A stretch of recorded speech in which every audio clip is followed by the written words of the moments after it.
wish we had entrance music. Dun, dun, dun. Oh, do you need someone to write that? You know, that would be awesome. There it is. We got some entrance music, but we might be working on that. I like it. Ladies and gentlemen, welcome to the Somewhat Tipsy Podcast, episode 37.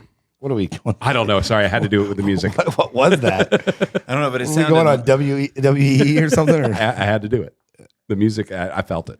You were feeling it. I Just did. go with it. Go. I With did. It. I had to do You're game feeling show it. Go host. with it. But we're a week removed from spring break. Oh. Yeah. Spring break is not what it used to be. No.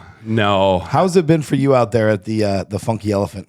Well, like I kind of said, I was telling this, everyone last week that the college kids, the 21, 22, 23, all super respectful. Not a single problem. I swear to God, there were 30, 40-year-olds thinking they were back in college, though. Jaeger bombs and I had people, I pulled up to work one morning. bongs. It's like 8:45 in the morning, just sitting in the parking lot drinking Budweiser. And I was like, I respect it, but y'all are too old. You're never too old. Well, I think at spring break, I kind of cut it off at 25.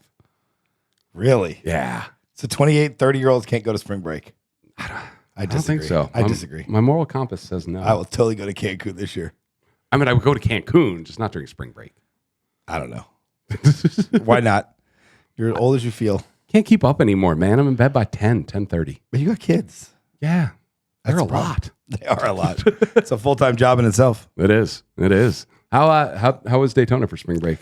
It's same old, same old. I feel every year it gets less and less. Yeah. It's not like it used to be, obviously back in the late 80s, early 90s, that was a different era. And I feel every couple years it gets slower. There's more options, more rules they put, so people don't want to go back there. Panama City, Daytona Beach, Miami, they're all putting all these rules and regulations and curfews that deter the spring breakers from coming. Yeah. So they pick a new spot, and then they'll ruin that over the next 3 or 4 years. They'll pick a new spot, but it's not like it was. I mean, you remember these streets were flooded. Everyone looked forward to it. Like, MTV. most of the businesses I see, you don't see very much fluctuation. Yeah. I mean, we were busy as shit. Busy, but not like that spring break busy. But it gets less every year. Would you not agree? Yeah. Oh, it does. You do from X amount, and every year it just seems like a little less people are coming. Yep. Yeah, and then it didn't help that the sheriff. What did he say? We don't want you here. That's literally His what he exact said words about New Smyrna. About Volusia County. Like, we don't want you. Yeah, we don't want you. I didn't see that part. Oh God, I'll show it to you. So It's the hilarious. sheriff said, we don't want you here. Yeah. I'm sure Jimmy could even pull it up, man. His exact words: "We don't want you here." But was there more to it? If What? you're going to do this, and if it was like just, we don't want you here. Yeah, I mean, there was a little bit more. Like, we don't want context you to here it. if you're going to be a menace and you're going to ruin things and wreck our city. Yeah, we don't want you here. Yeah. But was it just like, hey, spring break, we don't want you, period, done, finished? There was a little context to it, and I don't think he was talking about college kids. I think he was talking about more spring break kids. But what do you, no. It's college, spring break is college I'm kids. thinking high school. So he was telling, his big thing was, if you're a parent and your kid gets arrested, I don't care where you from, you're coming to pick your kid up because we don't want you here. But that's not local high school kids. He's gonna. I think he might have found it. They think we're playing here. We're not. We really don't want you here. I'm going to be honest with you. Nobody wants you here. They don't bring any financial benefit here. Law enforcement is going to be all over the place. We are going to be out on foot. We are going to be out on plain clothes. We're going to be on bikes. We're going to be on four-wheelers. You are going to see a very strong police presence. They think we're playing here. We're not. We really don't want you here. Wow. Yeah. We really don't want you here. That was what spring breakers were seeing when they were making their plans. I mean, come on. He can't speak for everybody, though. Definitely speaking not for the want them police here? force. I wanted them here. I wanted the money. Right. I guess they didn't. Do you feel like the county, the cities, I can't see because we're in different cities, they almost hinder the growth of your business a little bit? In certain aspects, I think We don't want you. I don't think you can speak for everybody. Maybe No. maybe the police office or the sheriff's office doesn't want you here, but I welcome your business. I mean, I think he follow the rules. I have to follow rules and regulations. Are you saying you don't want me to be here in this city either? I think he's more speaking to the retirement community. He doesn't want the retirement community here? No, the retirement community doesn't want the spring breakers here. They don't want anything here. Yeah, that's why we deal with so many They issues. don't want bike week here. They don't want race week here. They don't want Jeep week here. They don't want truck week here. They don't want anything. They want their own little house, but then they don't want their taxes to go up. And they want their roads to be clean. And they want this stuff. So you got to take the good with the bad. Or the up with the down, the left with the right. You can't say, I want my cozy little house. I want to pay low taxes. I don't want anything to go up, but that's what I want. Well, if we don't have these events that come here, the city doesn't make enough money. Where do you think they're going to get their money from? The taxpayers. And you're a taxpayer when you own a house. You're a taxpayer when you do anything, really. So it's going to go up. So your tax of $6,000 this year is going to be $9,000 next year. Then they're going to be like, well, why is our taxes going up? Because you don't want them here. Yeah. But I don't think they care. I mean, I get it. We had a lot of, at least especially in New Smyrna, man, we had some issues a couple of years ago where kids were shooting paintball guns off of the top of 7-Eleven at people. And there was like a riot at one point on Flagler Ave. But I get it. I mean, last spring break I was at, Panama City. I mean, two of my buddies went to jail. For what? One was a fight, and the other guy stole something. I don't remember what he stole. You didn't go to jail, did you? I did not during spring break. Good for you. So proud of you, Joe. But I'm excited today. We have two guests in the studio. Are they spring breakers? I think they're fresh off the spring break. I stopped knowing when spring break was when I stopped going to school. I thought that was a school thing. Right? Same. So yeah, ladies and gentlemen, today we have Johnny Bulford and Heidi Raye. Hello. Howdy. And spring break, like you said, it's been a while since you were doing the spring break, but have you performed the spring breaks? That's the usual thing. We're working. Anytime like St. Patrick's Day, any of those holidays, drinking holidays, partying holidays, we're either on stage or about to be on stage or resting our vocals to be on stage. Musicians typically party when no one else is partying, I feel like. The ones Monday night at 8:00. Yeah. Right. Yeah. And we're also doing it like thank goodness we got married and are with each other because we're our only party buddies. Yeah. We want to party. I mean, life's a little different in the music world than it is, say, in the hospitality industry, even though they are so much connected. Mm-hmm. They're similar. I mean, those are the people. We have to be friends with bartenders because they have similar schedules to us. Yeah. But now, when you were writing in Nashville, now what's the difference between being on the road and performing and then being a writer, and then what's your lifestyle like when you go from one to the other? I mean, Nashville, I mean, you kind of just go in two different gears. Like I found it anyway. You might have a different answer. I found like going out on the road is my favorite thing. That was like my favorite thing to do.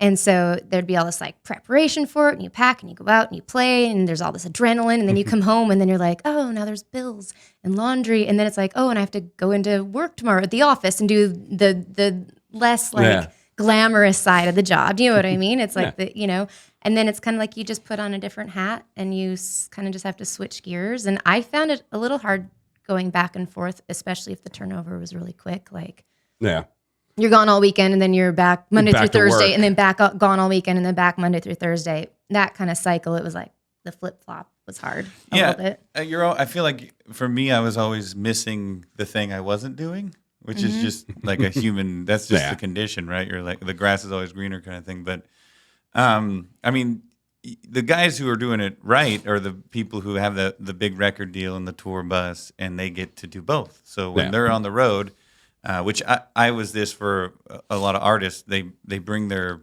songwriting buddies out with them, and they go out and do their show at night, and in front of 10, 20,000 people, and then they get off the bus, and the next morning we play basketball, go to the gym in the morning, and write a song, and then same thing that night wherever we are. So they're getting to do both. They're getting to be on the road and do the writing thing. But yeah, like I said, it's if I'm playing a bunch of shows, I'm missing writing and producing. If I'm writing and producing a bunch. I'm wishing I was playing shows. Yeah, I'm kind of the same way. I think every once in a while I'm like, God, I just miss Are you bartending. talking about writing shows? No. I'd like to see you write a show, Joe. I think I do great. Could write a show? Write a song? A song? No, I could write a show. You could write a show. Yeah, I'm not that musically gifted. I don't miss unfortunately. bartending. No, No. never. Every once in a while, I don't mind getting back there and helping out for an hour or two, but I wouldn't want a full bartending shift.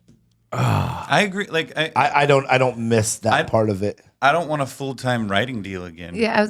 Yeah. Publishing deals are, I mean, they're all different. I don't think I've heard of the same publishing deal from one place to the next, or even internally in the same place, not each writer having the same scenario. But starting out early on up in Nashville, it is a shotgun blast. You're writing as often as you can with as many people as you can. I mean, 2-3 times a day on the weekends. If you nights. can. Yeah. And you're just writing songs, turning in, hundreds and hundreds of songs a year, sometimes, even more. But yeah, Heidi and I have both gotten to the point where we know how to write good, really good songs. Yeah. And we don't need the reps anymore, I guess. But Do you send it directly to the artist? I mean, at this point, yeah. Depends on the artist, or if Do they come to you and say, "Hey, I want a new song," or "I want a song about trucks, dogs, and my ex-girlfriend"? Sometimes. And you're like, "Okay." So really, like, you get not told what to write, but you get a guideline of what they're looking for. Because if you, I think you'll agree with me. You guys probably know better than I do. A lot of artists have different theories of what they talk about or what they sing about. Back in the day, or you look at someone like George Strait, it was always about the same type of things. And then the newer artists, it's about beers and boats. And I'm not saying every artist, but like Florida Georgia Line writing about my dog died on the front porch. I'm sorry, I just wouldn't believe the song. Right. Talk about drinking beers on a boat in Palm Coast. I mean, I'm going to hear that song. Right. Yeah. If the dog dies because they spilled their beer and he drank too much of it, or they blew too many bong hits in its face, That's Then that's I would different. be like, Right. oh, this is an FGL song. Sitting on the front porch waiting for my girlfriend to come home is not something that I can see Florida Georgia Line Correct. singing about. Yeah. So what are some songs that people would know that you've written? Well, That I would hear on the radio on a regular, and by who? I have I have two big ones, or the big radio singles, or as we call them, singles, radio singles. We'll say two terms, and there's single or album cut. Album cut means you might not have heard it. It was just on a record. Back in the day, everybody used to buy records and listen to the whole thing. So that used to matter more. And now records aren't really made that way as much anymore, or people aren't listening to them as like they used to. But I had Lee Brice's first number one. I wrote A Woman Like You for him, and I wrote that with John Stone and Phil Barton. And that was huge. If for any writers out there, if you can get someone's first number one, it's great, because he always has to play it. Like, you know what I mean? You can't get away from that first hit or the thing that you're known for.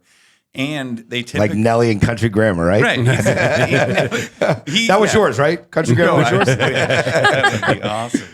But I actually have a Nashville Nelly story, but maybe another time. No, I want to hear his Nashville Nelly story. We just got the good stuff out of him right away.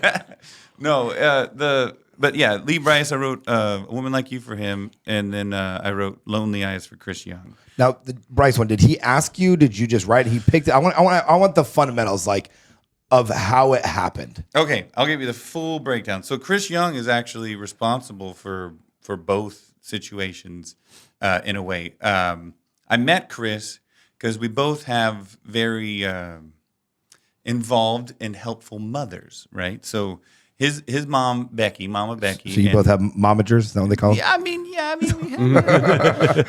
His actually has a contract because she's his business manager. But we had the best version of a momager, right?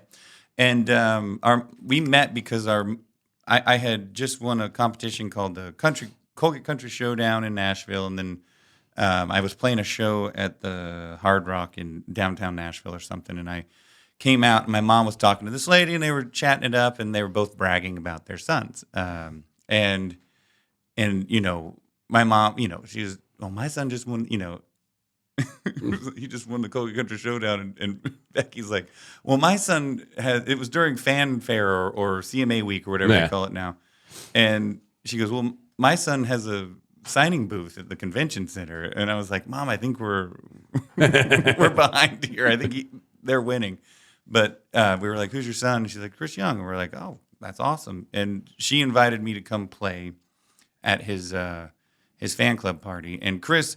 Halfway through the my set or whatever, I did like 40 minutes. He stopped signing autographs and came and listened to my songs. Afterwards, he invited me out to hang out with him and his friends, and that was, long story short, we became buds. I actually, you would think, my first cut ever, which was an album cut, is a song I wrote about my dad called Flashlight. I wrote that with Chris Young and Robert Arthur, and it's a song about working on the car with my dad holding a flashlight. And Chris recorded it, and it was awesome. Breakthrough thing for me, kind of started my career of having a cut like that. And then shortly after that, I'm at the bar with Chris. He introduced me to John Stone, who is half of American Young, is a duo he's in.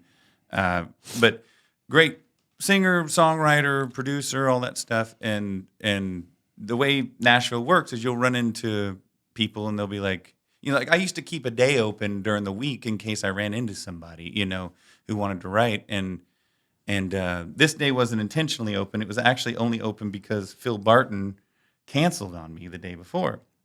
And I go, hey, nice to meet you. We should write sometime. And he's like, well, I'm not doing anything tomorrow because John keeps a pretty open schedule. He's a pretty free spirit, like having a good time kind of guy. He's like, I'm open tomorrow. I'm like, actually, my schedule just opened up. I was a young early writer, so typically my schedule wouldn't be open for 2 months because my publisher would have me loaded down, and it just worked out perfectly to where we were able to write immediately.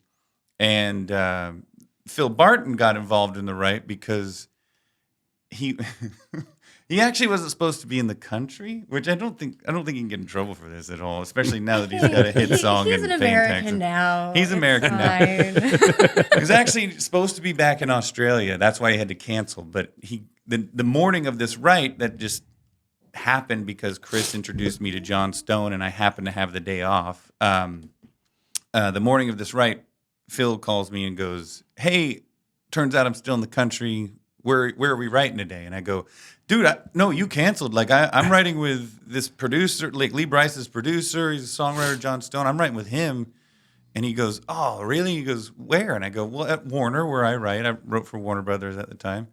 And he goes, what time? And I go, 11. And he's like, all right, I'll see you there. He invited himself. He just, I mean.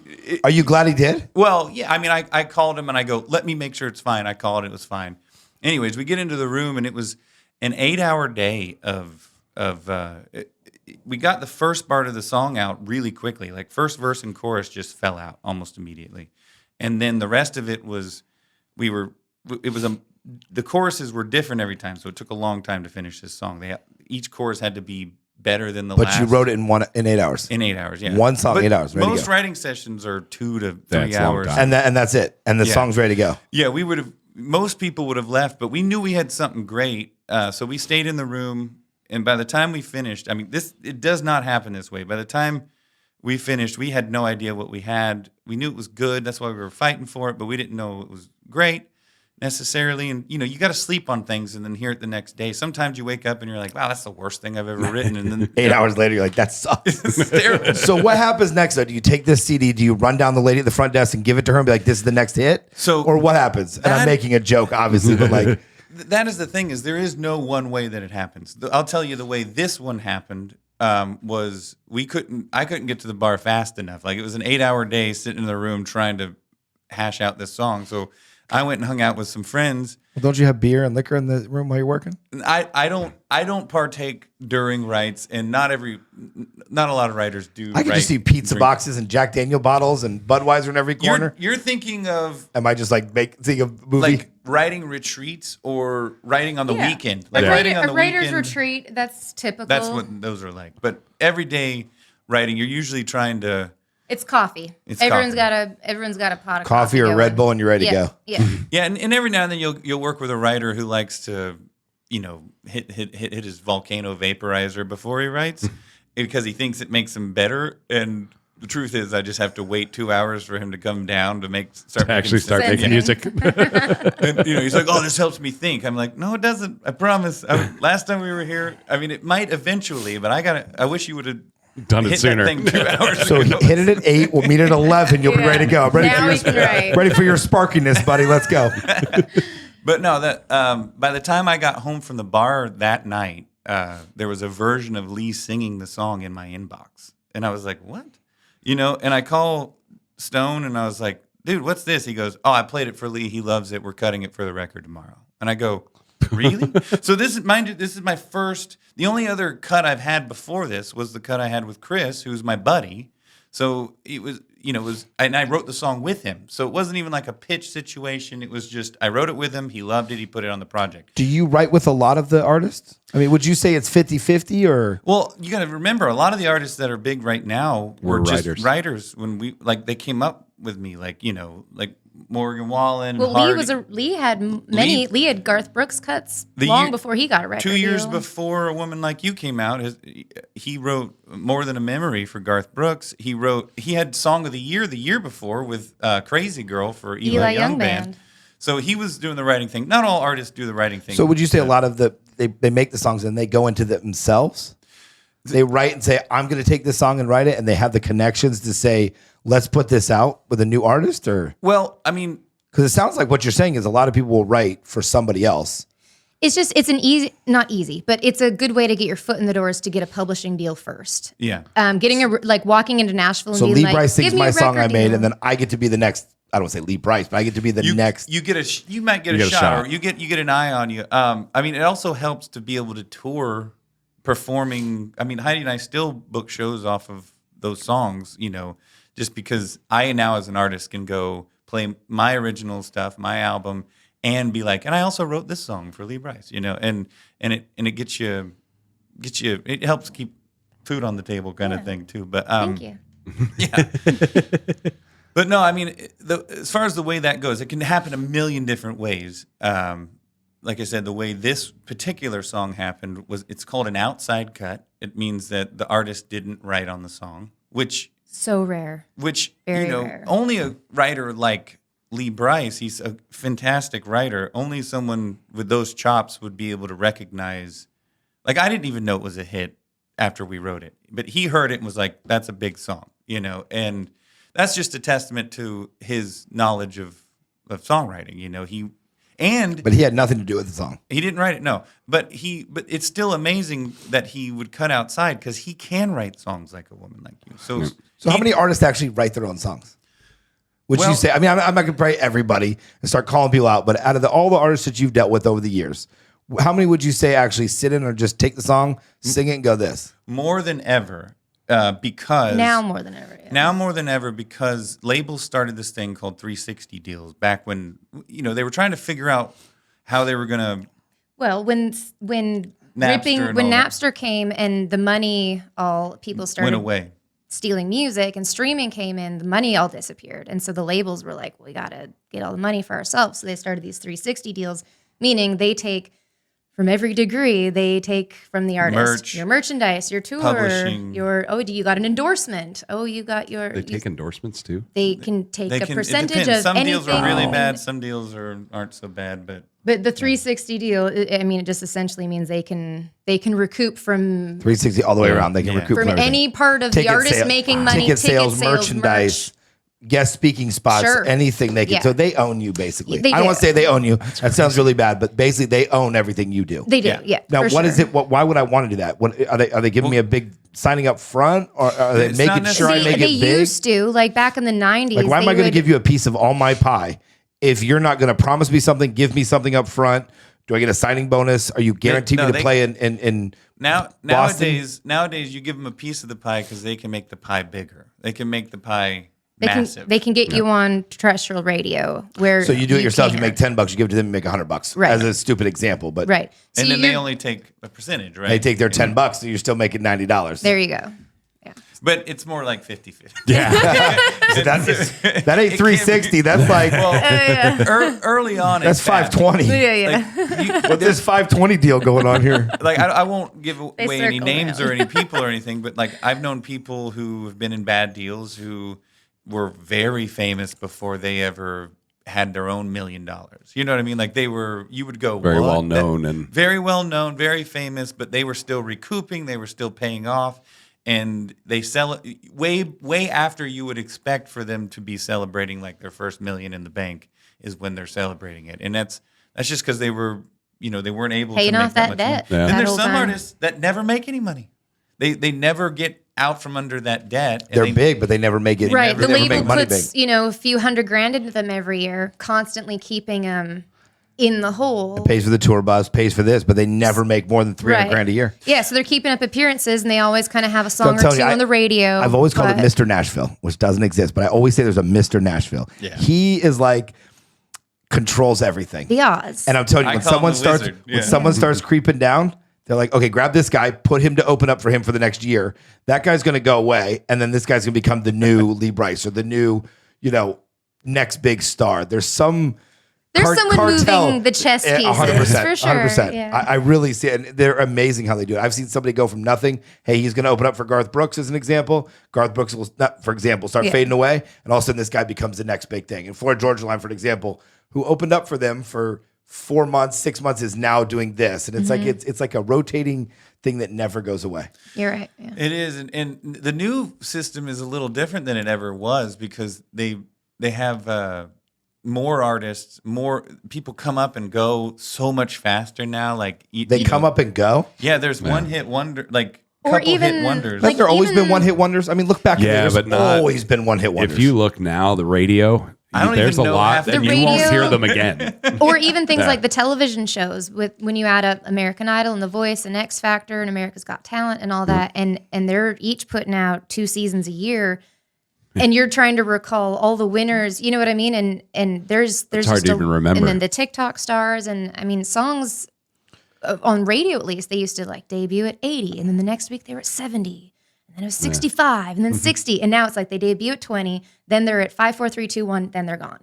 They're on the charts for a couple weeks, then they're gone. And it's like I barely heard it, and it went #1. And before, like a woman like you, But things change. was But would you not agree? We record- have more access to music, and we can get easier. Can get There's things. way more One day I like places. Chris Jensen. Next thing I like Garth Brooks, and then he comes out with the song. With back then you had to buy the CD, Yeah. or wait for the radio station to play it. So Yeah. my new favorite person can change almost weekly, which is why you can start at 20 and go to 1, Yeah. and then you can be back to 50, Yeah. and no one knows who you are within 3, 4, 5, 6 weeks because we've given access to the public, who is your audience. Unlimited. No, you're right. Today Like, you're my best friend, and you- tomorrow it's like we make everything so quick. I love this person on TikTok today, and I love this person on YouTube tomorrow. Where when we were kids, we bought that Garth Brooks record, and it had 20 songs on Listened it, to and it I listened to a it year. for years. and we were happy to. But you didn't get to hear the new Chris Jensen or this because Right. you only had the Garth Brooks because that's the only CD that the store was carrying. So Right. Mr. Nashville owned that record store, whether they liked it or not. But you're going to sell our product, and you're going to, and you're not going to sell this one. And So the problem, I think that I have one question though: the 360, they own the bars too. I always good wondered question. that when you said they own a piece of ticket sales, they own everything. What about all these artists that are opening up bars in Nashville? I went to That's Nashville, interesting. and who was it? Somebody was just opening up a bar there. I mean, they all were. Yeah, Like they all- Morgan Wallen. Morgan And- Wallen's bar was just opening like 2 weeks after I left there. And does that mean 360 owns a piece of his bar? It could. It could. Probably I not. though. wouldn't- Morgan's so big at this point. He You never probably has know. a good deal. Yeah. He's probably reworked his deal. But I mean, or you don't even. The question might not even be the right question. It might be who wanted to start the bar. The label might have gone to him Right. because it's not like Morgan's starting the bar. Yeah. There's some company's gone. It's just So Toby it's- was the first to do Mr. it. Nashville. Yeah, I it's love this all bar. it's all the same company that I'm sure, owns yeah. the bars. Is it really? So yeah, when I was in Nashville, it was that. So there's a couple bar. weeks ago. There's a bar division that Mr. Nashville owns. So it's a restaurant group. That's why all the food's the same. It's So like you know, Old Red and Old Red, Miranda's yeah. and Florida Georgia Line, they're all the same. all owned by that. Now there's a couple that are separate, but majority of them all owned by the same restaurant group. And then they're just paying name and image and likeness to the artist. Show up 4 and times then, a year and you we'll know, give you they're $1 million. getting to throw a couple things on the menu that they want. But yeah, they're just getting that's mailbox money for them for the most part. Sure. Must be nice. And it's probably not in 360. Yeah, well, it's an NIL deal, so it might. I mean, it could be. I mean, it's hard to Depending say. on their deal, I Yeah. guess. Yeah. Case by case. but yeah, they got it. They had to get their hands into more because before that, the label made their money off of album sales. Like that was kind of they owned the master to the songs. They paid for the CD to be made, and they made all their money off of album sales. And when album sales went away, they're like, "Where do we make? We need to make more money." So they got into bed with the streaming services. We'll say. Napster. Yeah, they got into bed with the Apple Music and Spotify and all that. And what they did is they cut the songwriters out, and that's what we're actively trying to fix. Is on a song, I'll just give you rough numbers, but like on a song that gets spun 50 million times or whatever, like a song that I wrote, I might get on Spotify or Apple Music, I might get $10 or something. For 50 million? Something like that. And I mean, if I can, I feel good about our Facebook $7 check. I feel good about that. And I don't even sing. $9.46. $9.46. You guys can buy almost like 2 Starbucks coffees with I know. that. That So is close. That's better than songwriter royalties. there. but the label gets like $250,000 because they own the master. So the songwriter, the creator of the song, doesn't get a whole lot. And those numbers, I don't know what those are now. They're ever changing. They're ever changing, but like. They had to call them micro pennies. Yeah, I mean they've had to come up with a new term for what we make. Because the for a share is spin. so small. It's not that even a penny. They can't even say that we Jesus. get a penny or a half a penny per spin. It's a micro penny because it's a fraction of a fraction. Yeah. It's pretty cool. It's pretty Of our cool. cut. Like, I gotta be pissed. Yeah. I wrote this. Granted, I was in the studio for 3 hours, but it's my talent. I wrote this. Your idea. My idea. I talked about the dog dying on the front porch and little Lucy running away from the bridge. Yeah. And I make a micro penny. I'd be a little upset about it. And it's not just 3 hours. Then I don't get to sing it. I don't get to go on tour necessarily. I'm not the one that they're referring this song to. It made #1, and I'm making $10. Well, it's not just 3 hours at the song. I've had 2 #1s, and I've written like 500 songs. So it's all those to get to where I could write a hit song in 3 hours. I had to write 4,500 first. Do you know what I'm saying? So it's like it's all that time put into that. But yeah, I mean, the fact of the matter is, years ago, the music industry was shattered into millions of pieces by illegal downloading. Like the internet broke the music industry, and all the musical towns and the labels are just trying to get that control that they've had before, when they were the ones who decided who knew who Garth Brooks was, who knew who Michael Jackson was, and who we didn't know. Like they were the ones, the gatekeepers, and they've lost this control a little bit because people like me and Heidi can go on Twitch and build our audience. People can go on TikTok. They can go on YouTube. They can become Teddy Swims. Yeah, we do. We live in the content creator world now, and I love it.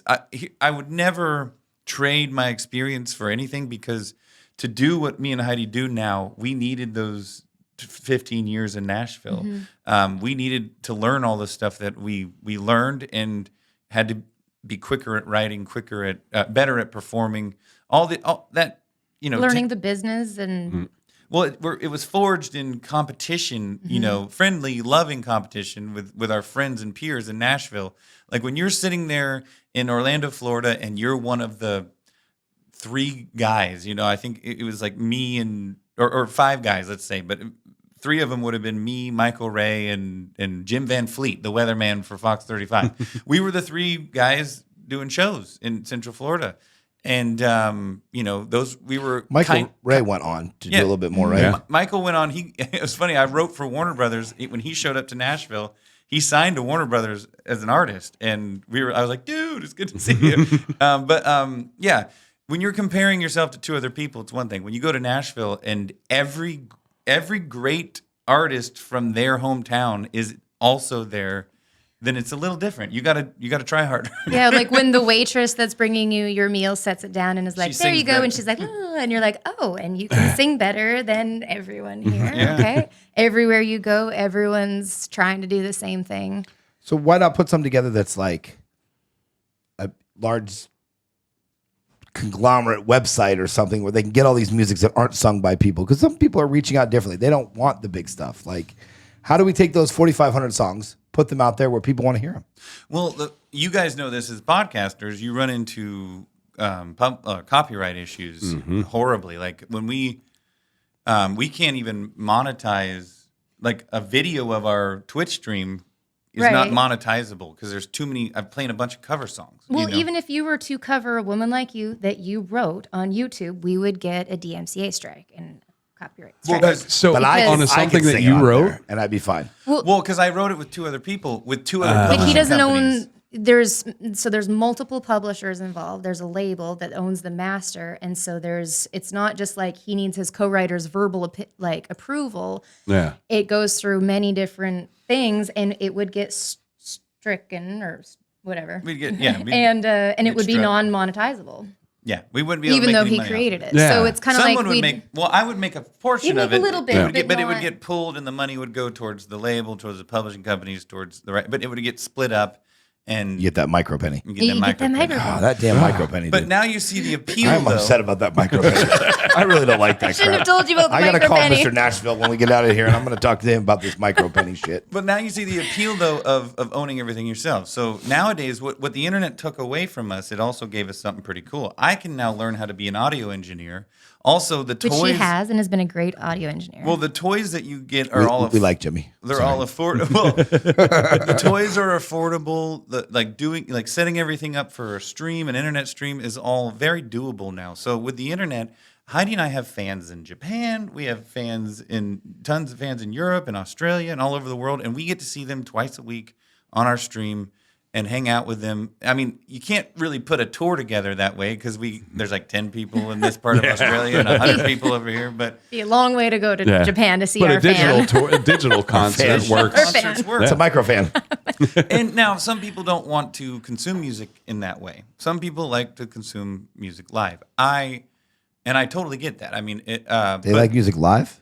Yeah, they want to They go want to to go rather- to the venue or buy a rather ticket. see a concert than watch it. You know what? I'm almost torn because I've gone to some live. I mean, you guys have gone to way more, but I've gone to some live concerts. I don't think it's as the same as you hear it on the radio. And you hear this, like, I remember I went to one artist. I don't want to say the name, and hearing the song, all hyped up for it, and then I get there and the song wasn't the same. Yeah. Obviously, the beats per minute or whatever, sing it live and having the recording studio behind that was completely different. I'm like, I want to get in my car and listen to that version. No rudeness, but you're used to that's fair. 120 beats per minute or whatever the beats per minute was on the song, and then you hear it live and it's a slowed down version, and his voice isn't echoed because it's monetized or whatever it is. Because obviously They don't have all the effects. And all the effects, all that, and it's kind of like not quite the same And for me someone's- as a fan. You know what I'm saying? Like, it wasn't. I thought the song was bad. It's just when you hear something a certain way and then you go see it live and it's not quite the same as the way I heard it on the way here. There's a fun way. See, my favorite way to consume music is I like the writers' rounds. Like now that we've lived in Nashville and seen it enough, which in this case you're getting to see that song that you love so much, but it's sang by the person who wrote it instead of the artist. And there's always a little something extra in the performance when it's coming from the author. So So what happens when a song's written and then another artist joins it? What was the Florida Georgia Line, and then Nelly joined the version of it? So what happens? Cruz, yes. So Cruz was, I don't know who wrote it, but I remember Florida Georgia Line originally did that song, and then they brought Nelly in to do like an edited version, same thing, but he had his little rap version in there. Does the 360 and Mr. Nashville make a piece of all that because it's a changed song? So the 5 original writers, I think it was Joey Moy. You're talking about Cruz, like Cruz. Yeah. So it was written by Joey Moy, Canadian, Jesse Rice, Chase Rice, and then Brian and Tyler. So it was written by 5 guys. Chase Rice, so the artist. The who artist are Chase not Rice. brothers. No, they're and not. told And me they are were brothers. And they even kind of look alike. But And they have the same. were they on tour bigger as they were when they wrote that song? No. No. Chase got his career because of Cruz. Because Right. of Cruz. Yeah, Because yeah. Chase Rice was, I'm not saying he wasn't as big. That helped him. That launched all their careers. And then after that, I don't know how the Nelly. How does the Nelly thing come in? So did Nelly hear it when he was sitting in his Lambo and be like, "Hey man, I heard this song. Let's meet out on the road." Like, did that actually happen? I mean, he probably heard it and was like, I can make some money off it. You know what I mean? It was the biggest song. Like, remember, I mean, nothing was bigger than that song. I don't know how many multi-week number one. What was the one before that he did with? That's not his first cut. Tim McGraw and him did over and over again. Remember that? Yeah.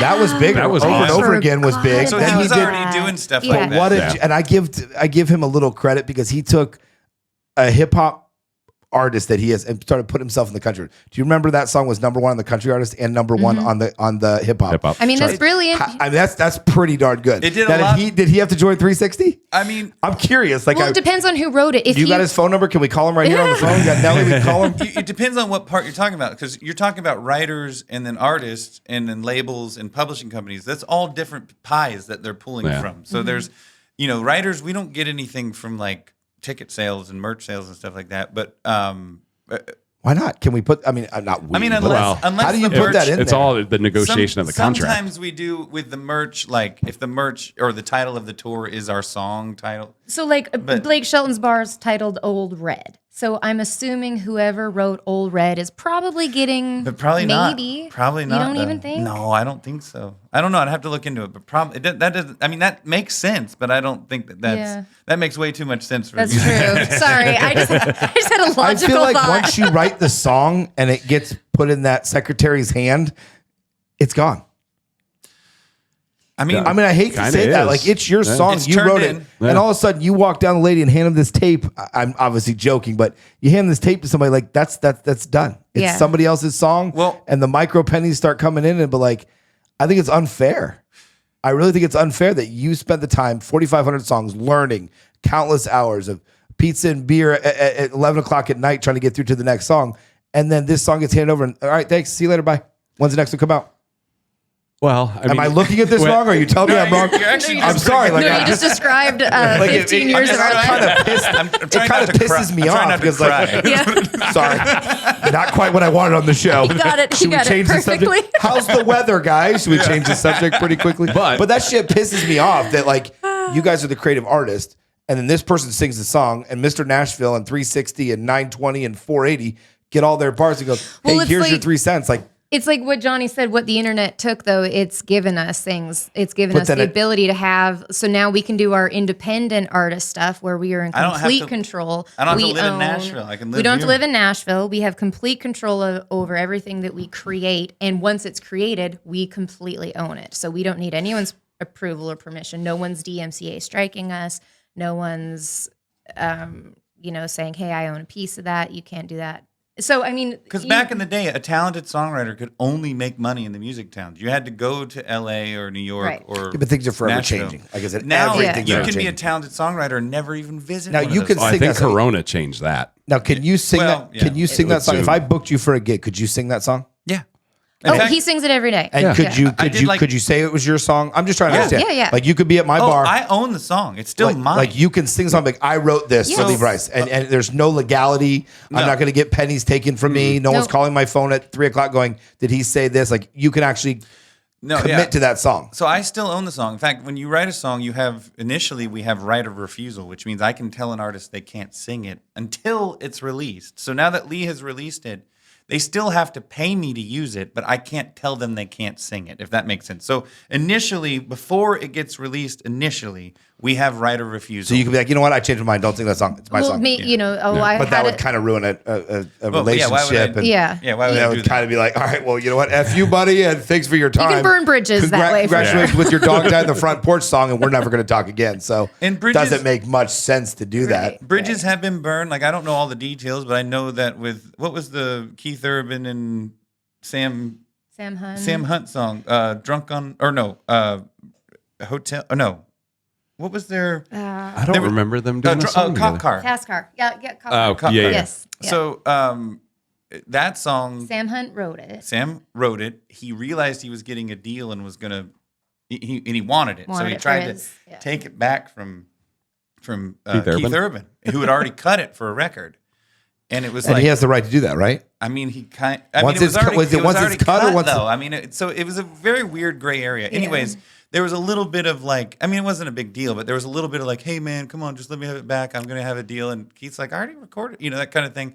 I don't know all the details, but I do know that those kinds of situations run into each other. I mean, you remember the big debacle with Casey and Miranda. Oh, no, what's her name? Older than that. How Do I Live? Con Air. Trisha Yearwood and Leanne Womack. Rhymes. Leanne Rhymes both released How Do I Live at the same time. They were on the charts at the same time. But Trisha's version was in the movie Con Air, so it won.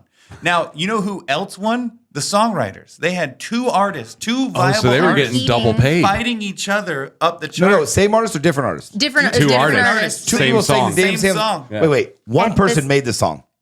It's the same song. So the guy Yeah. that wrote, so But the guy wrote it, and then how do you get it in two people's hands? And how It is that was legal? lucky. How is It that was legal that- that both of them are going to fight for this song? because there is no rule to say otherwise. So you could give this to 10 artists, 10 famous artists, and they could all take it up the ladder, and it's all. Yeah, it's all I don't same. think anyone would do that today. Well, like back that in was the such because a there's so many songs back in the day, like when Yeah, Harlan Con Air. Howard What was are we writing- talking like 1984? Well, like people 90s? think about 90s. 90s. Think about those I like old, that movie, by the like way. old Elvis songs. There's back then, like Mr. Bojangles was cut by every artist. Like a song would come out and they'd go, "I like that song," and every artist would cut that song because there weren't as many songs, I guess. Like, can't you take a song after 40 years or something? Doesn't it like 40, 50 years? Well, look at 80, Wagon it's like Wheel. 80-something. 80. And Wagon Wheel for- got re-recorded. Right. God, so look many at- So many times. times. Well, the company I used to write for is called Harlan Howard Songs, and Harlan Howard was the most prolific songwriter and most recorded songwriter in history across all genres.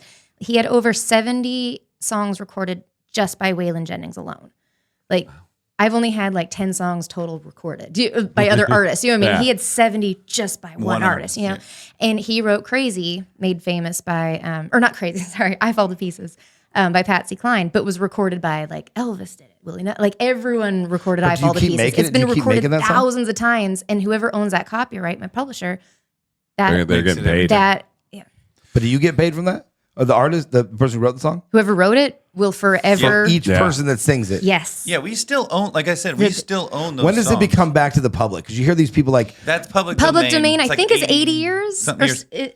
70, you remember like 75, P. 80 Diddy was years. really good about taking a title or taking something in the Once it was 90s. public domain. Once it was, and then he would go redo it Yes. and put a hip hop version to Yes. it. Like I'm Coming Out was I'll be missing you.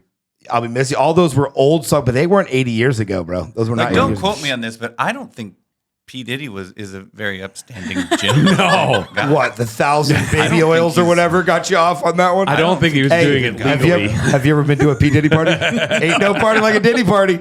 No, but Nashville's got its own gosh. versions of that. I would feel like, but The other thing, you can sample music. It doesn't necessarily have to be public domain. So like, what's that Kid Rock All Summer Long?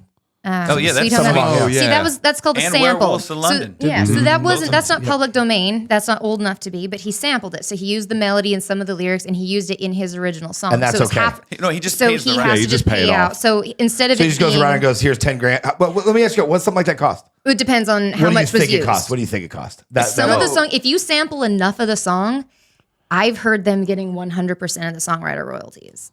If you sample enough. Now, if I'm talking like if you were to use the chorus of their song or Well, something. that would probably was the chorus of I the song. can't imagine that would have What been would you think of the? I'm not trying to call nobody out of it. What would you think if it in a perfect world that Kid Rock had to pay for that song? Because that He was. doesn't pay. their royal. They would Yeah, get a they section just of the charge on the royalties. song. What do you think it would be like? 20%, 50%? I Like, would guess 50-50. So I If make a billion. just- I that's make just $1 million my on the ignorant- song. I got to give this guy 500,000. He'd get 50% of the royalties. That's just my guess, but I could be way off. The writers on All Summer Long that I can see right here are Kid Rock, Uncle Cracker, who's his writing. Well, his Love writing buddy. Uncle Cracker. Kid Rock and Uncle Cracker I did didn't all know their he stuff wrote. together. Okay, cool. And then Watchell. Well, these are all older pictures now. Warren Zevon, Gary Rosington, Ronnie Van Zant, Ed King, Leroy Marino. I'm guessing these. Or the original. So there's Kid Rock and Uncle Cracker, and then there's the people who wrote Werewolves of London and the people who wrote Sweet Home Alabama. So it ends up everyone gets on. It on kind the of song. sounds Yeah. like it's an equal part So songwriter. they would make their money the way I make my money off of songs as a songwriter. So if All Summer Long made $10 million, then the writers would get their portion of that. Their 500 million or 5 million would have to be divvied up between these 4 or 5 people. Yeah. For instance, if someone wrote a song, Is it even, Steven? No. It's there's publisher. It's split up a bunch of different ways, and they don't get all that money. Like if someone were to record a song called let's say a girl recorded a song called A Guy Like You, and she just changed some of the lyrics to A Woman Like You, You would still get paid. I would probably go in as a co-writer of the song and me and John and Phil and our publishers and us, we would all make equal parts share of the money that's made off of that song from the writing perspective, not from it's split up into many different things. When a song's famous, the money made off of it is the master ownership. That the people who own the recording make a certain amount of money. They make the most, which is typically the label. Songwriting. So there's my 80 million. Yeah, and then I got this other 10 million. I got to divvy up. Songwriting is split up with publishing and royalties. So we own, and it's 50-50. So royalties are 50% of the song. Publishing is 50% of the song. You're supposed to only give publishers part of your publishing, which is part of half of what 25%. And then your royalties are what you own, and that's what I will always like. I own part of my own publishing because I had a co-pub deal, so I own half my publishing. I can sell that to a publisher like I would sell a house or a car, and then they would own that part. Like you see somebody bought Michael Jackson for Correct. X amount of dollars. Now they own all the songs. So now they get some of those royalties that come in instead of them going to the former publisher. Who was it? Justin Timberlake or somebody just sold all theirs? Yeah, for hundreds of millions. Hundreds of millions of dollars. Wasn't it someone from the Eagles bought? Somebody just sold theirs. So I could, if I felt like that was worth it, like time value money and all that. I'm sorry, business Justin stuff. Bieber. He just sold all the rights to his music like 6-8 months ago or something, a year ago. okay. Sold all the rights to his music. It's like, wow, you're still touring, you're still this, but like sold all the rights to his music. I guess it was payday. So the way that works is publishing companies are going to outlive a person. So the publishing company knows they'll be around to collect that money longer than the human being will. So in your mind, the business might go, oh, owning a bunch of copyrights means that we've got money coming in all the time from these old songs. For me as a writer, I might want to sell that because I'm not going to live long enough to collect all the money. Plus, if Does I it get pass on? Well, if I'm not stupid with my money, I can get a lump sum now and invest it and have more overall kind of thing. Does pass on? Yeah, Pass on. Like your kids could get the rights to that song and keep going. They can inherit the royalties. But But so the difference between the songs, though, so we had A Woman Like You. Lee Brice recorded it the next day. He recorded a version of it that night and then recorded for the record the next day. And by that Saturday, he had announced it as his next single, which never happened. Wow, that's quick. He did it at a show, and I was like in Your disbelief. guitar pick is still hot. I haven't even Homie's got changed my like the strings. next Yeah. biggest song out Like there. that's like A Star Is Born, like Hollywood script. But that doesn't like, happen that very does often. not What you're saying. happen. Like you write this song and 6 months later, you're waiting for it to You're hoping, be out there. or sometimes Yeah. it's 10, 20 years later. Like I think So what the made him house do it that so built quickly? me was 15 Years. years old or something. What made him do it so quickly? Is there a reason why your guitar pick is still hot and he's putting this out as number one single 4 days later? I caught some flack from like Chris when Chris Young finally heard it. He goes, "Dude, what the heck?" And I go, "What?" He's like, "You didn't even play it for me." And I go, "We wrote it. And John played it from that night." He's like, "Yeah, you were hanging out with me I was hanging out with Chris that night." And I was like, "Yeah, I wasn't even thinking to play the song. I had just worked for 8 hours. Like, thank goodness John was." But Wouldn't that be good though to get 4 or 5 guys to like it and then start working on it? That Buddy can or be nobody, good. buddy or nobody. I mean, you want my song, you want my song. I love you both. We're going to have beers, but what do you give me and what do you give me? Well, that's it. So that's Is that not how it works? No, because it's not like, well, I'll give you $100,000. He's like, well, I'll give you 110 because it's all on royalties. Why not try? Let's try it. Well, 'cause you guarantee don't- me $100,000. You guarantee me 120. Who's got my money? Someone's got to have me. And if we're going to have beers, I'll buy the first round for you. I mean, somebody's going. I wish it was that way, but no. I mean, Chris was like, "I wish I would have heard that when I might have recorded." And that's not saying he would have. But Would you like, would you rather give it to Chris? rather is not a. I think the song wound I was up going to say it worked out pretty in well. the place it was supposed to be. I feel like that song was written for Lee Brice. Like he did a great job with it. He sings it as if he wrote it. Now, Chris, is cool. my single with Chris was "Lonely Eyes" was a song we were writing on a Tuesday, and the day before I had written "Lonely Eyes" with Jason Matthews and Laura Veltz, and I was just kind of playing it at Warner. Chris was meeting me there, and we'd gone out the night before, so we're both a little hungover or whatever. And I'm just kind of chunking my way through the song, trying to remember what I'd written the day before. And Chris had showed up and was sitting outside the door and listened to the first verse and chorus. And he kicks the door open and he goes, "Please tell me that's what we're writing today." And I go, "Oh, dude, it's done. I finished this yesterday." And he's like, "Let me hear the rest of it." And he goes, "I love that. I'm recording it. And it's going to be a single off my next record." And I was like, okay, now that one took a while. Like that, it was 3 singles in. So that one, I didn't get the immediate confirmation that weekend when Lee So that's did. the Lee Brice thing's abnormal. That was Very abnormal. I mean, they're both like even the. I mean, there was even the Chris Young one is abnormal. How quickly and how how efficiently quickly he that decided happened. to cut it, Right. but we still went through. It almost didn't make the record. When There that kind of still was stuff. that, It almost wasn't the third single because Chris isn't the only person at that point in his career, especially. But he wasn't the only person deciding these things either. You know what I mean? There was more. Mr. Nashville has to have his there's input. more people involved, right? I love it. You got And- management, the record label. You got There's so many 360, people that need to sign off on 520. that and approve that decision. Yeah. But I mean, ultimately, he wound up singling that one, which was awesome. But yeah, a lot of people will ask this question, like, why didn't you keep those songs for yourself? And the joke I always say is, you've heard me say this on stage, is I go, well, I make more money when they sing it, that kind of thing. But yeah, I mean, it's definitely a problem that I don't, the music thing and the songwriting, the money that's the way it's distributed, it's a problem that's not going to get fixed before it doesn't matter anymore. I feel like we're at a point now with music where Heidi and I, we don't even think about making a record anymore. We just release singles. We write songs and release them, and we just don't think about it like music anymore as like the product. We are the product. We are the content creators. We're the ones that, we might do a show, but you might go to our YouTube channel and see us perform music, but you might also hear us talk about the health supplements we take. You might hear us talk about or do a video of us golfing, or, you know what I mean? People are consuming more the people than the art music anymore. Yeah. And so we just look at it completely differently now. The music is just kind of like a business card. Like this is a reason to come to our website or go to our YouTube, and I hope you enjoy what you see when you get there. Would you ever be hired by one artist and say, write songs for me?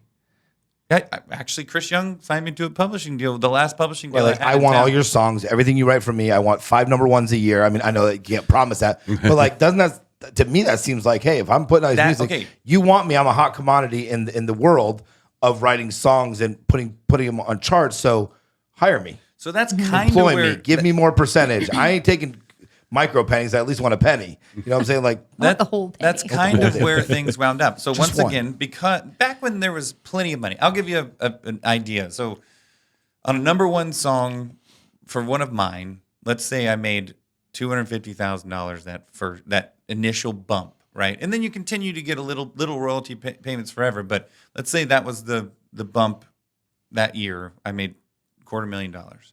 That same song, as big as A Woman Like You was, would have made millions, like I'd have made $1 million In the 90s? Yeah, in the 90s, 2000, like before Napster and all At that. least $1 million, but I'd probably have made closer to 2. And then over yeah, the but course, back then it would have been like 3 million. If you're saying $1 million now, No, I'm saying No, back then. In the 90s. I'm saying I only made like $250,000, but I would have made $1 million or $2 million off of that song back in the day, right? so how do we get back to making $1 million or $2 million? It's got to be some. If Mr. Nashville it's- gets many to change, hands how in do the we pot. change? Well, it's Yeah. a couple things. So terrestrial radio is where songwriters, it's kind of the only way songwriters can make money is getting a single on terrestrial radio, or getting a single that's going to go like viral. Getting Right. a single, if you're landing yourself on an album and you're like, oh, I got the album cut, but it doesn't come out, you might not make anything off of that. Yeah. Even though the artist recorded it and it's on a major label record, It still just may not mean because nothing. if it only sells 10,000 units and you're getting a micro penny times 10,000, I don't like you're this not micro penny making a shit. whole lot of money. That would be like 4 cents. It's like 3 or 4 cents split. That album sales. That's the problem. Album sales weren't micro pennies; they were whole pennies. They used to, yeah. But nobody buys Whole that anymore. pennies, but nobody does that anymore. So yeah, you're right. I mean, I know artists who had a number one song on the radio. This was 10 years ago. Number one song on the radio and had sold like 7,000 copies of an album. And, Oh shit. And I'm like, well, I've sold that out of the trunk of a car. You know what I mean? In college, you know what I mean? You can sell a couple thousand units, but yeah, they've had to even calculate. They have to calculate gold records and platinum records differently now. They have to incorporate Streaming. YouTube views, Spotify views. It all gets factored in. Otherwise, they'd never reach gold or Because platinum. a spin on the radio is a spin, but a spin on Spotify doesn't equate a spin on the radio. So they had to come up with like how So what, many like 4 Spotify- times on the radio, Or and 100 times, 100 or times that 1,000 gets you times. 1 point, to get you closer to your gold, silver, platinum status. Yeah. And so that's how they're calculating. Like Johnny just, we were in Nashville a few months ago, and he got a triple platinum award for Woman Like You. It went 3 times, 3 million units sold. But so I don't know how many millions of streams go into Yeah. that. So that could equation. be that could be streams, and it could be 300 million. I can't remember the last time I bought a CD, or Yeah. Right. I can't remember the last time I bought one. You know what I do when I had buy my stuff when I on had my Apple Honda Music. Prelude and I had this little thing at the top where I put all my CDs in there. That was probably it around 2003 maybe.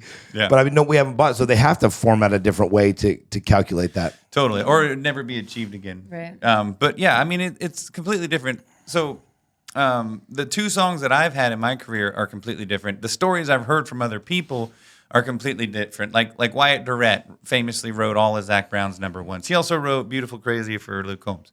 But he wrote the chorus to "Chicken Fried" in high school, and then met Zac Brown 10 years later, and they finished the song together. And that's how Did he write started. it for him before he knew him? Yeah. Yeah, he wrote the whole chorus. Just Sitting the in his chorus. driveway in high school, wrote out, I like that song. you know, like my chicken fried, cold beer on a Friday night. Wrote that part. Waited 10 years, met Zach, and he's like, "You're a country singer. Hey, check this out." And then after that, they wrote all And then- 13 of Zach's number ones together. Like so that Wyatt was okay. Oh, you were talking earlier about something that you hit it right on the nail right on the head. You were describing, and you were like, well, why isn't it like this? You were describing exactly what Nashville became because of the lack of money. In the 90s, there was plenty of money to go around, so nobody had to be super like, oh, I need, like 360 deals didn't have to happen, all that stuff. And if somebody did that, you were like, wow, they're overreaching. Yeah. Like, that's a little much. Calm down, Sparky. Now you get into camps, right? So, like, you could say I was in Chris Young's camp, right? Because I even had a publishing deal with Chris Young for a couple of years. I was in Dan and Shay's camp because I was friends with Dan and I was really good friends with Shay. And I was kind of in Lee Brice's camp because I'm friends with Lee, not as close, but through John Stone was fairly close to It's Lee. like a clique, or it's like It is clicky. So you're friends with the cool kids in high school. The other, I mean, there's nothing wrong with the cool kids, the car kids, and the artsy kids. They were all in their own little clique that did that. So it's the same type of thing. In Mr. Nashville, you have your own little cliques of people that are writing songs for different artists to help them. Those 4 or 5 artists, or 2 artists, or And 1 you all artist, rise up together. all rise up together. Yeah. Nobody's here to have anything. It's just he likes me and what I do in cars, and you Yep. like him, and it all reverts back to. You guys work well together. And we like this talking group about dogs works- dying on the front porch and the beach, and you Right. guys like talk about cars and boats and planes and trains, and, Yep. and it just and forms in there. FGL was one of the first to do this too.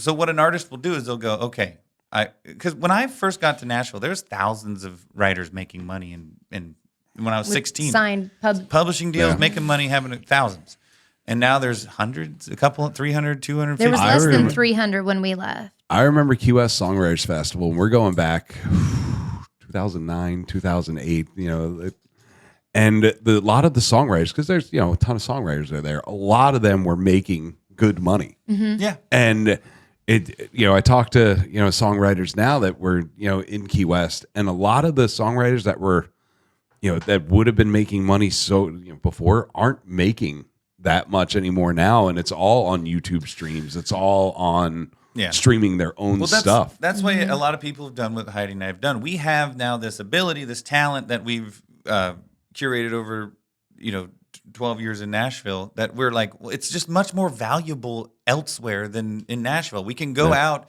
we can bring it home to Florida and make money off of it. Whereas in town, we're just a dime a dozen. You don't make any money up there. You have to get far Unless to you get Nashville. number Like one on the actors radio. aren't moving to LA anymore. Right. You know, if you wanted an acting career, you moved to LA and tried to get seen. You worked as a server at a bar to try to do that. Same thing with Nashville. You move there, you try to. Nowadays, you could be wherever and do the same thing. Actors aren't running to LA anymore to become famous. You can Right. do a pilot here or be recorded on YouTube and be seen. So it changed. Where do you see the industry in 5 years, 10 years? Where do you see with what you guys do in the next 10 years? I think it's going to be decentralized a bunch. Like I don't know what's going to happen with Nashville or country music, but I watched rock and roll go away. Remember WJRR in Orlando? I grew up on that stuff, and then pop music swallowed it up. It got too close to pop, and then pop was like, we'll take you. And hip hop was the same way. Like I grew up, we had a hip hop station. Now it's kind of swallowed up by pop. And country is towing the line of being absorbed by pop music. Well, isn't that I don't want to say the artist's fault? Isn't that part of the industry's fault? When you're bringing a Nelly on and you're bringing certain things on, you're making Post it Malone, 120 Beyonce. beats per minute, And the crossover. yeah. And then you got Jay-Z buying her albums to make it number one. Mm-hmm. It's gonna happen if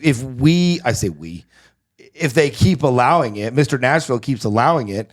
It's going to happen that way. He's going to say, this has to go this way. It has to go this way, right? Else everything gets swallowed up. Right. Well, you're going to have artists like Oliver Anthony. Remember when Oliver Anthony came out and everybody just loved it? And there's a lot of underground people who come up and they just love it. And if someone can figure out how to help those guys operate on the level that the labels know how to push a song. They know how to do all this stuff. With somebody with that knowledge, if one of those label geniuses were to leave the label and go, I'm just going to do this in Oklahoma. I'm just going to start. You could totally start a new Music City somewhere else and blow it. You could. I think it's going to keep going the route of reality TV. We're all just becoming performers for each other. I mean, when it comes to social media, But you have to show people what you do. I think that's the biggest thing. People don't know what you guys do. But now it's we now it's see your easier name. to show We see your people. name on the back of a CD, which, no offense, we don't buy. We see your name in the title of a song on YouTube, which I don't scroll down that far. But you have to educate people. I think the writers' rounds and coming up with a writers' round TV or writers' round podcast or something. Because I'll be honest with you, before this show, I mean, I know Joe does the writers' round. I knew what you guys did, but I don't really know what you guys do. No, I'm like some dude sitting there smoking a cigarette, eating a pizza, makes a song, sends it over to Brice, and he's famous. Like that's what I think most of the non-educated people think that's what music is. But the world we live in now, though, like you're right. What I like about the world is there's people out there who are so famous and so rich and so well known if you know who they are. If you don't know who they are, it's not like everyone knows who Garth Brooks is. Everyone knows who George Strait is. Even if you're not a country fan, you know the name Garth Brooks.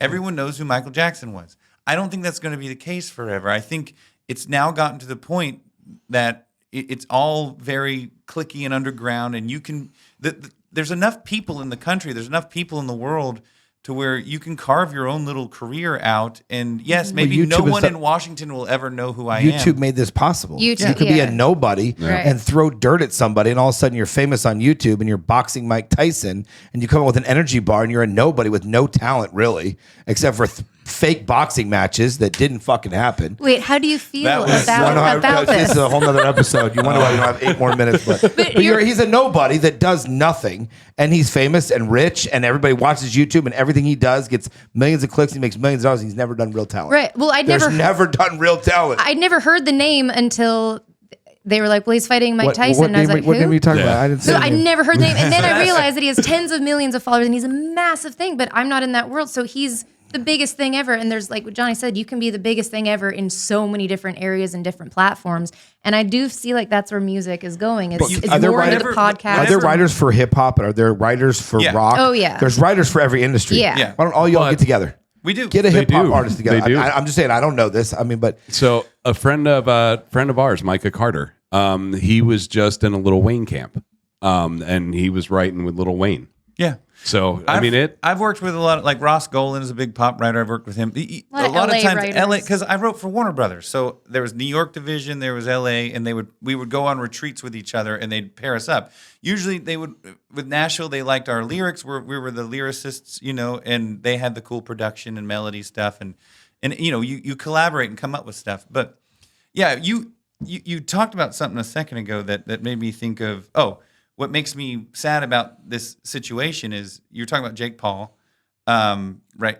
I never said that. Jake, Paul? yeah, Jake. Just right? Yes. whatever the Yes. guy was that was Yeah, I fighting mean, Mike Tyson. I'm sorry, that boxing pissed me off. So the sad thing is horrible. whatever it is about Jake that makes people want to watch him, Heidi and I, we spent our whole lives trying to get good at music because we thought that was going to be the thing that made people want to watch us. But it's not in this world of content creation. It's not just the music. We have to also have whatever the Jake Paul thing, whatever's making people want to watch you guys You have talk to be to an each entertainer. other. You know what it goes back to? It all goes back to the Howard Stern. What is he gonna do next? And- that's it. I feel that's it in any industry. No. What is he going? Not in any Jake every Paul, industry. what's he going to do next? Who's he going to fight? What candy bar is he going to come out with?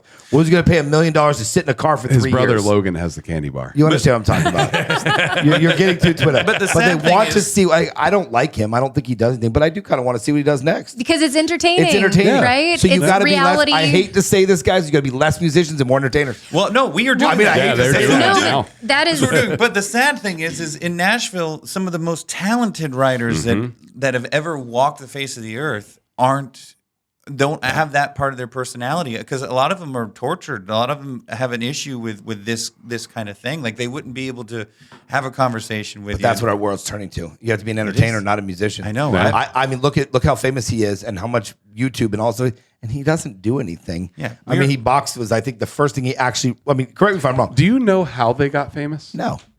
How did they get famous? How they get famous? Joe knows. It was Joe knows. YouTube, like early They're on in YouTubers. YouTube. They were And they early. were just doing stupid jackass type Yeah. stuff. They Look were at Jackass, Mr. that's all they Beast do. and them. Like just being silly. Yeah, they were just doing stupid shit Yeah. like, slice this tire. And what was it? Go cause ruckus. People wanted to see what they were going to do next. Yeah, but So that's you not have to every industry. name an industry. It's not. Well, food. I'm not going. Yeah. I'm not going to Wanna order. see what you're gonna I'm make not next. Gonna Wanna order see what you're gonna a fuck dish up going, next. I wonder how this Yeah. this dish is coming out. You This know time. what? Just wing it. I don't even want to know.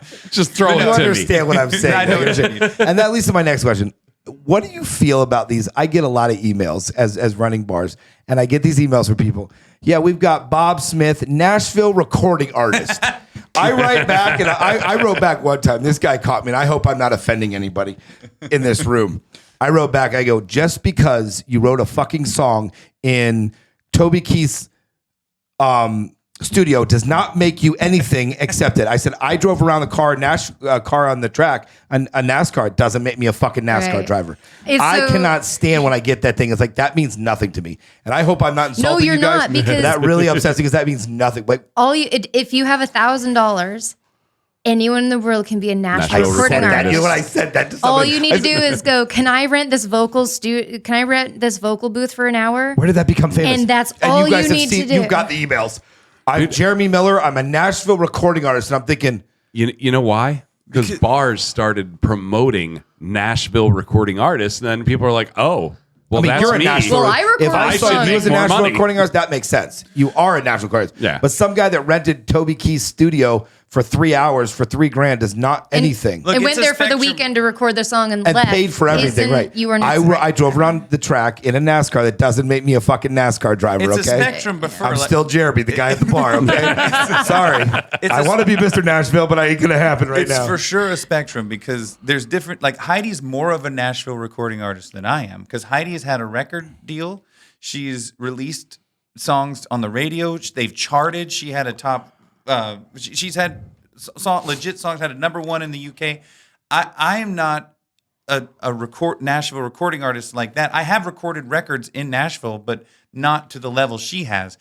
I'm just saying it's a spectrum. There's people, when people say Nashville, it's just a very generic term. It's like, my favorite I get is when people say, "Oh, I just signed. I am a signed BMI songwriter." Well, anybody can. Anybody can sign Anyone up. who I can could go sign on their BMI's name. website and do it right now. I'll bet you we've paid more to BNI than most people have. Yeah. How many times a year I have to write that BNI check? That thing's horrible. Over $2,000.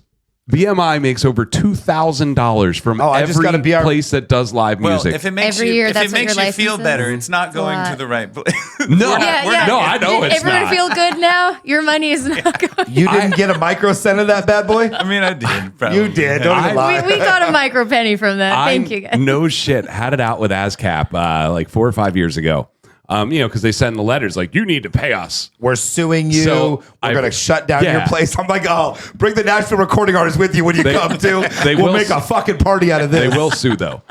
But ASCAP, when I was like, well, I only allow people to play covers from BMI artists and songs, and they're like, what? I was like, yeah, and I made up this fake agreement. I was like, see, every performer here signs this. I make sure they're BMI. I paid BMI. Did it work? Yeah. Did you pay them? They never called me again. Okay. Who is this? ASCAP. All right, what's their number? Hold on.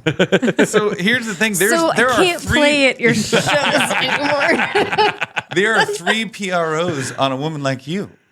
I'm BMI. Phyllis Phyllis CSAC. Or- Stone is CSAC, and Phil was ASCAP ASCAP. at the time. So we got all three All of them three. covered. Yeah. So do me a favor, don't ever play your song out of his Yeah, bar. yeah. Okay? I'm calling if you do. Oh, that's funny. But it's crazy how much money they make off of bars and restaurants. Oh my God, yeah, Like, because I mean, that's 3 of them. So you're looking at You're paying 6 $8 to grand. $9 grand. No, just to play it's not music. that though. One's like blues and this, which I have paid very little to every year because we don't do a lot of blues. There's ASCAP and CSAC and BMI. It's just those three. BMI's the big one, and then I think ASCAP's the next one. CSAC, I don't think has as many artists that we play at the bars. not It's as- like Yeah, they have no, they blues and bluegrass and stuff like this that we it's don't definitely really, the smallest They're of the the newer 3. smaller Yeah. guys. I've paid those very rarely. We don't play any blues and this stuff. I'm like, I don't have any of that, but the bigger ones I have. And SoCan isn't getting anything from No. them, probably. That's Canada's PRO. We did have new viewers and 1 subscriber from Canada. Thank you. Ooh, saw that hopefully, the other maybe day. we'll get you some more Canadians. think- You I know, was I'll blast this out. We got a fellow Canadian do you think, here. Yep. Do you think you know their new subscriber? I don't know. I Is mean, it you would Tom? have to know- Is you'd he have from to know it. Saskatchewan? I love that. That's going to drive you nuts because people, do you know this person? Canada's a big country, ladies and It's a gentlemen. very I big promise country. you. Spread out, too. No, it happens. Like, I thought it was a joke. Like, when I first moved to Nashville, I'd be like, oh, what a funny joke. When someone was like, oh, you're from Canada. I know someone in, what part? British Columbia. Oh, I know someone in Ontario. Do you know Tom from Ontario? And it's like, do you know Rachel in North Dakota? No, but I mean, to all, we're not trying to sound like bitter song. Like Nashville was amazing, and it still continues to be an amazing experience for us. And there's a lot to be learned there. I just hope anyone going there to pursue a music career has managed expectations, because it's you say I can't remember what term you used, but I always use the term. I went to Nashville. I saw Behind the Curtain. I saw The Wizard of Oz. Mr. Nashville. Mr. Nashville. There's some guy sitting up there, Mr. I swear to God there is. And I kind of go. You're out, you're in, you're making money, take your $1 million, go buy a Next. car, and next. And I really feel like it's just a business. Like there's no personality, no feelings. It's just, sorry, Joe, you're getting Well. old. We're going to have to put something in front of you. Trisha is going to come in, and 5 years later, she's big. And Oh, it is definitely. You're making yeah. money. Yeah. Don't get me It's- wrong. it's You're not out. ruthless. You're just going to sit aside, and you're going to take 22-year-old, good-looking Trisha, and you're going to make her the next star. And we're going to pay you to do it. But now, thanks to Nashville, this ability to write songs really fast and efficiently has given us this ability to start a business where we custom write songs for people. Like your wedding's coming up, and you want a song on like A Woman Like You's caliber, but you want it to be about you and your relationship. Heidi and I will sit and write with these clients as if they're Garth Brooks and I'm trying to get on their record. Let me ask you a question. I don't want to get personal. What do I pay for that? What give me roundabout? I mean, we talking like $500, talking 5,000. I think it's all negotiable. It's I just want to hear what is it. People want to know what's something like the cost. If me and my wife are getting married, we want a custom song. I want to give you about my dog, little booster, and I want to give you all this stuff, and I want you to write a song about. What does something like that run? Give me roundabout. I mean, are we talking $500, 5,000, 5 million? Am I mortgaging my house to pay for this song? Like what I'm curious. Between 5 and 10, we'll say 1,000 or 100? 1,000. 5 to 10,000. Makes sense. Yeah. I'm not saying you're wrong. I just was always be curious. We do we do a full recording. Do I own that song? You own you. If you write it with us, you are an equal part co-writer. You If are. it goes famous for some reason, it gets in somebody's earn hand. money. Then you are Really? just Yeah, as you're much. Well, if I ever get married, which will never happen, I'm calling you too. Saving 10 grand. We've Babe, actually we're getting married at the barn, but I'm spending 10 grand on a song, all right? We're going big. we wrote a couple. And I'm a Nashville recording artist. I want that on my label. And you're a Nashville recording Absolutely. artist and a Nashville songwriter. There you go. Jesus, getting married is going to be great. Yeah. No, we've had fun. We've written people's wedding songs and then ended up liking the song so much we've put it out as like a Johnny and Heidi single. So now they're earning money And off they're of it. they're a co-writer on. Any that's songs awesome. of those gone like up mean, the ladder? No, I mean, you we've guys had are great. We've had a couple get playlisted for for the love songs on like wedding playlists and stuff like that. So and like, do pretty well. Yeah, make a little bit of money. But That's awesome. it's fun. And it's fun like what you said earlier about like you write the song and then it's just like poof, it's out of your hands. And we've done that. Johnny's written 4,500 songs. I've written about 2,000 to 2,500. So you take those 6,000 songs and they're sitting on a shelf somewhere in Nashville that no one's listening to or caring or paying attention. It's just our creativity that is sitting there sitting on dying. a You ever pull? And you ever, now you we ever get to pull write it off these- the shelf? Can you ever pull it off the shelf and make it big again? Things come back around 10 years later. I mean, that's the thing. We own them, so we can do whatever we want with them. But I mean, you can It's pull just that song out. That song number 287. You could pull that back out and go, I'm going to make this famous. We again. could, but the problem is like who we've written so many. There's baggage. It's like, well, it's attached to those co-writers who had these publishers and these blah blah blah. So now we need those permissions and we need these contracts. Which we're fine. We're fine with doing that. It's just if the song, if it's for the right song, we'll do that. We'll go to the ends of the world if it's the right song. But the reason we're both unpublished right now is not that we couldn't go get a publishing deal. It's when we do a custom write with somebody. When you say, "Do I own it?" Oh, the terminology is wrong. It's like, do I have control over it? Yeah. Do I have rights to it? Owning it. Basically, Heidi and I record the song. We own the master of the song, and we kind of curate the usage of it. So like, if we release it, we release it. Everyone gets paid the way they're supposed to, but we know how to get it out there properly. But the reason we're not published is because we want, like, we just wrote a song that's going to be a theme song of a TV show, right? Not a nationally syndicated TV show. like a local network. But we were hired with our custom songwriting program or business. We were hired to write this song and to make sure that he can use the song for his show without any interruption. We are producing it ourselves, we're singing it, and we wrote it ourselves so that there are no entities. So nobody else can come on there and be like, give me my penny. It's not Warner give me my going, microcent. You can't air your show because there's some logistics. There's an issue, and basically. So nothing can happen with that nothing song. can happen. We are in complete control. Now, what if Lee Brice comes, I want that song. Then we would Sure. Love it. It's great. Great. I want it. So then if he were to record it. Do you give it to him? Yeah. You send it to him and be like, hey, what do you think about this? Yeah. Of course. Yeah. So he will record it, and his version of the song, his label will own the master of it, and they will make the master ownership money off of that. And Heidi and I and the person we wrote it with would make the songwriting money off of it.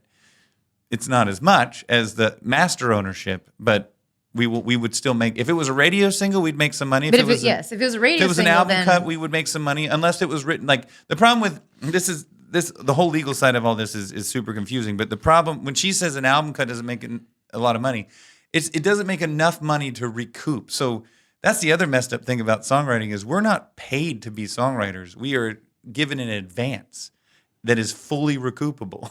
So gotcha. So if I wrote for Warner for 6 years and they paid me, I mean, publishing deals they're signing people for $10,000 a year and stuff. It's terrible. Not a lot of money. But if they signed me let's say they signed me for $30,000. That was my first publishing deal, was around $30,000 a year. And I was there for 5 years. They paid me $150,000. I have a song get cut by someone, and it's an album cut, and that album cut makes $40,000. Well, that $40,000 goes towards that $150,000 that I owe them. I don't get any. So it's a loan, basically. It is a big And what if you write loan. nothing over the 5 years? Then you leave in debt, and they. Oh, you actually still owe them $150,000? Well, you don't have to pay it back. They just can recoup. So if 10 years later he gets a Dan and Shay cut 10 years down the road. Hey, give my money. That's crazy. Yeah. If it's from that catalog, not if it was written under that deal. It's not like they could pull something from my future They would song. have to. Who's Boom. Mr. Nashville? You know who? There's got to be a Mr. Nashville. It's actually There- Puff Daddy. Puff Daddy? I think there's Ain't no party like a Diddy party. Let's That's go, right. man. Yeah. But Him who's and Jeff- Mr. Nashville? There's him and- somebody in one there's of a these. few Mr. Nashvilles. Puff and I think there's a few of Epstein them. both run Nashville. No, I'm just kidding. Jay-Z runs Nashville, probably. No, Beyonce runs it now, I think, right? No. Yeah, she's But the did you- queen of country apparently- now. You know what I right found here. out? You know what I found out this year that Jay-Z picks the Super Bowl. Yeah. Do you know his company was hired by the NFL in like 2002 or something? And he picks every Super Bowl, every person, because I'm like, who the heck would allow Kendrick Lamar on there? I'm like, that is Oh, the halftime part. halftime. No, the halftime Heidi, show. Heidi saw right Football's real. No, the I'm halftime over show. here going, Jay-Z's going, guys, Chiefs are winning this year. Oh, I'm yeah, sorry. There's no way around it. He picks that You too. are going to Absolutely. fumble. Absolutely, he No, picks that Heidi too. found some conspiracy theorist on Instagram right before the Super Bowl. Heidi, I'm with you. I'm telling you, find that guy. I would love to bet on the next one. But I'm telling you, he picks them all. So there's got to be. He's Mr. Oh, for sure. NFL. He they're decides very who puts high on, up. and then they play for free. You know that whole thing. There's people that actually go out and play the game, Jeremy. I'm talking about the halftime show. Wait, they don't get paid?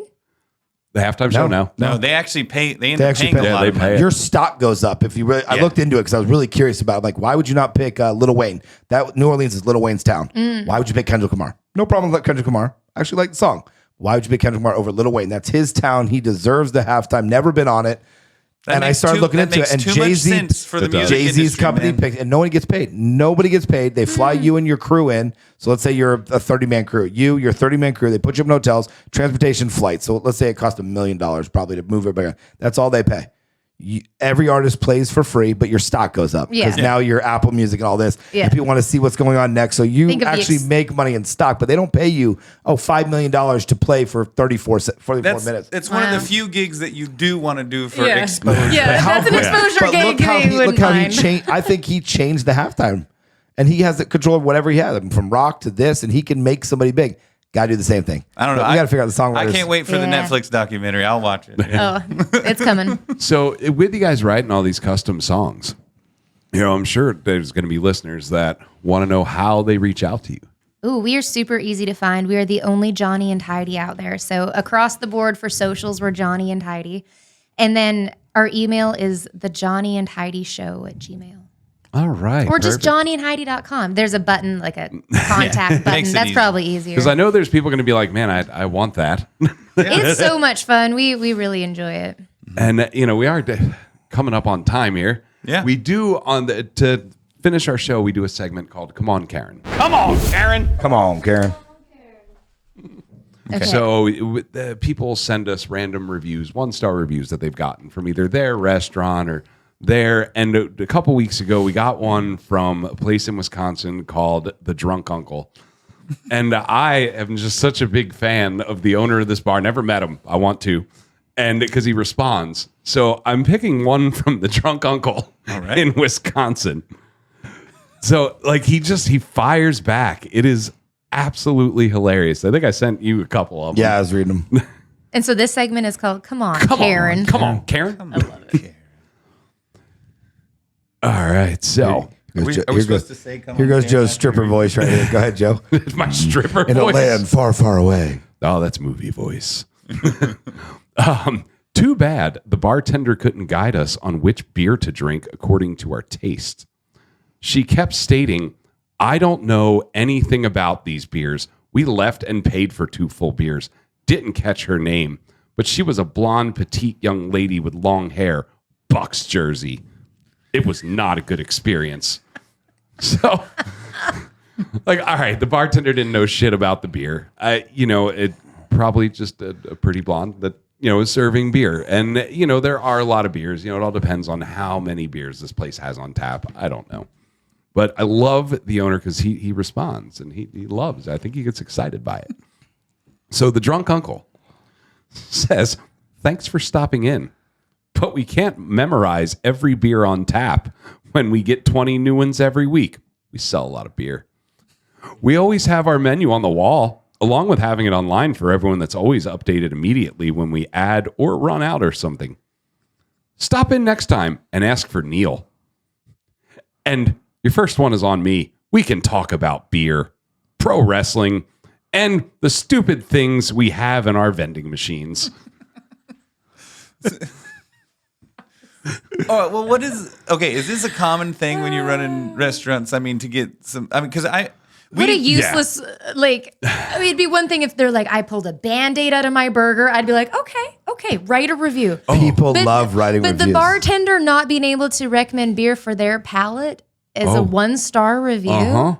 We get, I've gotten a 1-star review.